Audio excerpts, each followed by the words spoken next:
بسم اللہ الرحمن الرحیم۔ میرا نام محمد بلال اور آپ دیکھ رہے ہیں ہاک نیوز۔ پاکستان کا اصل یوم آزادی کس دن اور پاکستان اور بھارت کے آزادی دن مختلف کیوں؟ مکمل تفصیلات اس ویڈیو میں۔ اس سے پہلے اگر آپ ہمارے چینل پر نئے آئے ہیں تو سب سے پہلے ہمارے چینل ہاک نیوز کو سبسکرائب کریں اور اس کے ساتھ موجود بیل آئیکن کو دبا دیں تاکہ ہماری ہر ویڈیو بر وقت اور سب سے پہلے آپ تک پہنچے۔ تو چلتے ہیں تفصیلات کی طرف۔ آج ہم بات کریں گے کہ کیوں پاکستان اور انڈیا دو الگ تاریخوں پر یوم آزادی مناتے ہیں جبکہ دونوں ملک ایک ہی وقت میں آزاد ہوئے تھے۔ یہ کیسے ہو سکتا ہے کہ دو ملک آزاد ہوں اور ایک 14 اگست کو اور دوسرا 15 اگست کو؟ اگر ہم ڈیٹس کی بات کریں جو کہ نیٹ پر بھی موجود ہیں تو وہاں سے کچھ چیزیں جو ہیں وہ کلیئر ہو جاتی ہیں جن کا آپ لوگوں کو علم ہونا ضروری ہے۔ باقی جو حکم سرکار کا وہ ہم مانیں گے لیکن جو حقیقتیں ہیں ان سے ہم منہ نہیں چھپائیں گے۔ پاکستان 14 اگست کو یوم آزادی جبکہ بھارت 15 اگست کو یوم آزادی مناتا ہے، لیکن اگر ہم بات کریں اپنے بزرگوں کی جن سے ہم نے سنا تو وہ کہتے ہیں کہ پاکستان رمضان المبارک کی 27ویں شب کو آزاد ہوا تھا اور اس دن جمعۃ الوداع تھا، لیکن پھر ہمیں بتایا جاتا ہے کہ پاکستان 14 اگست کو آزاد ہوا تھا۔ یہ دو باتیں مکس ہو جاتی ہیں کیونکہ جب ہم کیلنڈر نکالتے ہیں تو ہمیں معلوم ہوتا ہے کہ اس دن تو جمعہ نہیں تھا بلکہ جمعرات تھی، اور اگر ہجری کی تاریخ نکالتے ہیں تو وہ 27 نہیں بلکہ 26 رمضان المبارک بنتی ہے۔ پھر ہم پاکستان کے پہلے ڈاک ٹکٹ دیکھتے ہیں جو پاکستان کی آزادی کے 11 ماہ بعد یعنی 9 جولائی سن 1948 کو جاری ہوئے تھے۔ ان ڈاک ٹکٹوں پر بھی نظر ڈالتے ہیں تو ان پر بھی واضح طور پر لکھا ہوا نظر آتا ہے کہ 15 اگست سن 1947۔ پھر ہم اس نتیجے پر پہنچتے ہیں کہ پاکستان کا یوم آزادی 14 اگست کو نہیں بلکہ 15 اگست کو ہے۔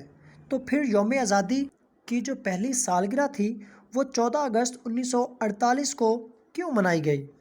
یہاں ایک بار پھر ذہن گھوم جاتا ہے کہ ہم 14 اگست 1947 کو آزاد ہوئے تھے، تو آزادی کے 11 ماہ بعد شائع ہونے والے ڈاک ٹکٹوں کے اوپر یوم آزادی کی تاریخ 15 اگست 1947 کیوں درج ہوئی؟ اگر ہم 15 اگست 1947 کو آزاد ہوئے تو 14 اگست کو کیوں آزادی کی سالگرہ مناتے ہیں؟ اس سلسلے میں جو سب سے اہم دستاویز ہے وہ ہے انڈین انڈیپینڈنس ایکٹ، جسے برطانوی پارلیمان نے منظور کیا، جس کی توثیق شہنشاہ برطانیہ جارج ششم نے 18 جولائی 1947 کو کی۔ اس قانون کی ایک نقل پاکستان کے سیکرٹری جنرل چودھری محمد علی جو بعد ازاں پاکستان کے گورنر جنرل بھی بنے 24 جولائی سن 1947 کو قائد اعظم کو ارسال کی۔ اس قانون میں واضح طور پر لکھا ہوا ہے کہ 15 اگست سن 1947 سے برطانوی انڈیا میں دو آزاد مملکتیں قائم ہوں گی جو بالترتیب انڈیا اور پاکستان کے نام سے منسوب ہوں گی۔ برطانوی قانون کے مطابق لارڈ ماؤنٹ بیٹن نے 15 اگست کو 07 پر یعنی 14 اگست اور 15 اگست کی درمیانی شب کو رات 12 بجے دونوں ملکوں کی آزادی کا اعلان نئی دہلی میں کرنا تھا اور منتخب حکومت کو اقتدار منتقل کرنا تھا اور خود آزاد انڈیا کے پہلے گورنر جنرل بننے کا حلف بھی اٹھانا تھا۔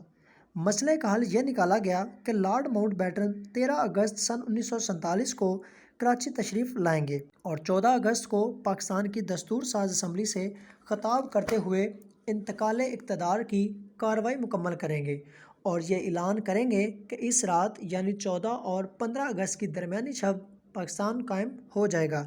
چنانچہ ایسا ہی ہوا۔ لارڈ ماؤنٹ بیٹن 14 اگست اور ہجری تاریخ میں 26 رمضان المبارک 1366 کو صبح 9 بجے کراچی کی موجودہ سندھ اسمبلی میں شریک ہوئے اور یہ تمام کارروائی وہاں پر مکمل ہوئی۔ اور اگلے دن لارڈ ماؤنٹ بیٹن نے ڈان نیوز کے ذریعے پاکستان بننے پر مبارکباد اور دعائیں دیں، اور اسی طرح 15 اگست کو قائد اعظم نے گورنر جنرل اور باقی کابینہ نے اپنے اپنے عہدے کا حلف اٹھایا۔ ان سب باتوں سے ذہن میں سوال پیدا ہوتا ہے کہ 15 اگست سے 14 اگست کیسے ہو گیا؟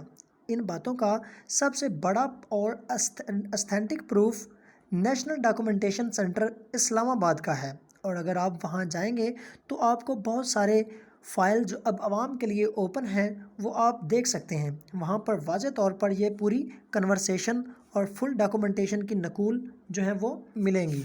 اس میں کہا گیا کہ پاکستان کی یوم آزادی جو ہے وہ 14 اگست کو منائی جائے۔ وہاں یہ بھی درج ہے کہ قائد اعظم نے اس تجویز کو قبول بھی کر لیا۔ میں یہاں آپ کو کنفرم نہیں کر سکتا کہ اس کی وجوہات کیا تھیں، کس وجہ سے یہ تجویز دی گئی۔ وہاں یہ سب واضح ملتا ہے کہ کس نے تجویز دی اور آگے سے قائد اعظم کا کیا جواب آیا۔ بس نہیں ملتی تو اس تجویز کی وجہ نہیں ملتی کہ کیوں ایسا کیا گیا۔ ان فائلز میں کراس کویسچننگ بھی کی گئی کہ یہ کنفرم کر دیں کہ یہ صرف پہلے سال کے لیے ہے یا ہمیشہ کے لیے، تو اس کے جواب میں کہا گیا کہ جی ہاں، یہ ہمیشہ کے لیے ہے اور ہمیشہ کے لیے ہی 14 اگست کو یوم آزادی منائی جائے گی۔ اور اس کے بعد پاکستان کے یوم آزادی کی تقریبات 15 اگست کی بجائے 14 اگست کو منانے کا یہ دستور آج تک جاری ہے، اور یہ یوں آہستہ آہستہ یہ بات فکس ہو گئی ہے کہ پاکستان کا یوم آزادی جو ہے وہ 15 اگست نہیں بلکہ 14 اگست 1947 ہے۔ تو اس وجہ سے پاکستان کا یوم آزادی 14 اگست جبکہ انڈیا کا 15 اگست ہے۔